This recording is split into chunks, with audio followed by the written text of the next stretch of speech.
Ration బియ్యం అక్రమ తరలింపులో IPS అధికారుల పాత్ర ఉందంటూ పౌర సరఫరాల శాఖ మంత్రి నాదెండ్ల మనోహర్ సంచలన వ్యాఖ్యలు చేశారు. కాకినాడలో 43,249 మెట్రిక్ టన్నుల రేషన్ బియ్యాన్ని సీజ్ చేసినట్లుగా చెప్పారు. ఈ అక్రమ తరలింపులో 5గురు ఐపీఎస్ల పాత్ర ఉందన్నారు. పేదలకు అందాల్సిన బియ్యాన్ని పక్కదోవ పట్టించిన వారిపై చర్యలు తప్పవని హెచ్చరించారు. అందరూ కూడా ప్రతిరోజు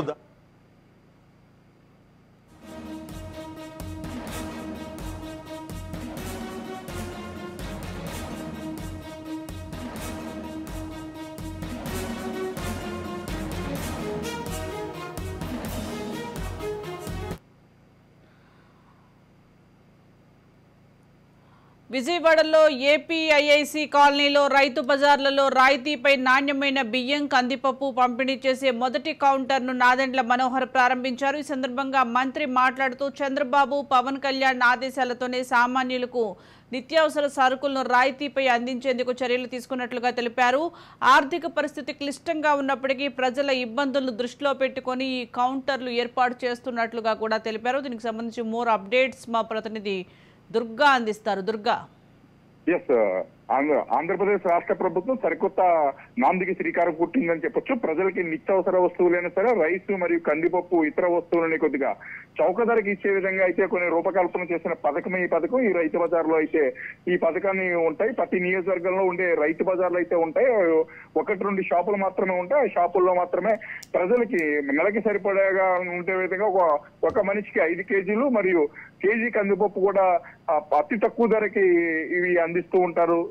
దీనివల్ల ప్రజలకి ఎంతో ఉపయోగం చేకూరే అవకాశం మనకి తెలుస్తూ ఉందని స్పష్టంగా తెలుస్తుంది. ఎందుకంటే రైతు బజార్లో కేంద్రాలకు గతంలో కూడా రైతు బజార్లో కూడా టీడీపీ ప్రభుత్వమే తీసుకొచ్చింది. బయట కూరగాయల గారికి రైతు బజార్ల కూరగాయల గారికి చాలా వ్యత్యాసం ఉంటుంది కాబట్టి, అలాగే బయట ఉండే రైస్ కి మరియు కందిపప్పు కూడా నిత్యావసర వస్తువుల్లో భాగం కావడంతో ఇటీవల కాలంలో ధరలు అధికంగా పెరగడంతో నిత్యావసర వస్తువులను సామాన్యుడు మరియు పేదలు కొనే పరిస్థితి లేని కారణంగా అతి తక్కువ ధరకు వచ్చే విధంగా అయితే ఈ పథకం రూపొందించిందని మనకు చెప్పింది. రాష్ట్ర వ్యాప్తంగా పలు నియోజకవర్గాల్లో అయితే ఈ పథకాన్ని ఈ రోజు తెలుగుదేశం పార్టీ ప్రభుత్వం మరియు జనసేన పార్టీ ప్రభుత్వంలో ఉన్న ఎమ్మెల్యేలు అయితే అట్టహాసంగా ప్రారంభించారని చెప్పొచ్చు. కాకినాడలో అయితే కాకినాడ సిటీ ఎమ్మెల్యే ప్రారంభించారు. అలాగే మరియు రాజమండ్రి పరిసర ప్రాంతాల్లో కూడా స్థానిక మంత్రి మరియు అక్కడ పౌండేశ్వరి ఎంపీ మరియు అక్కడ స్థానిక ఆదిరెడ్డి వాసు ఎమ్మెల్యేతో కలిసి ప్రారంభించారు. అలాగే ప్రతి నియోజకవర్గంలో కూడా ఎమ్మెల్యే మరియు మంత్రితో సహా ఈ పథకాన్ని ప్రారంభించారు. ఈ పథకం వల్ల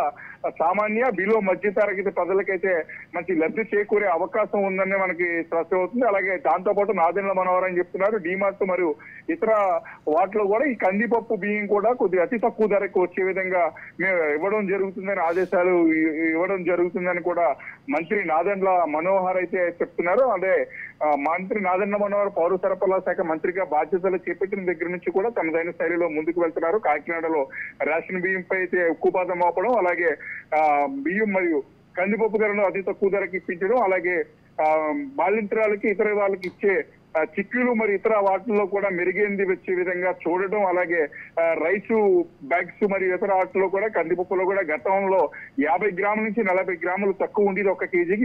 ఈసారి అటువంటి రాకుండా చూసుకునే విధంగా అధికారులకు గట్టిమైన ఆదేశాలు కూడా ఇవ్వడం చూస్తుంటే నాదెండ్ల మనోహర్ పౌర సరఫరాల శాఖపై అయితే గట్టిగా చేస్తున్నట్టు మనకి స్పష్టంగా అర్థమవుతుంది. Right, thank you Durga.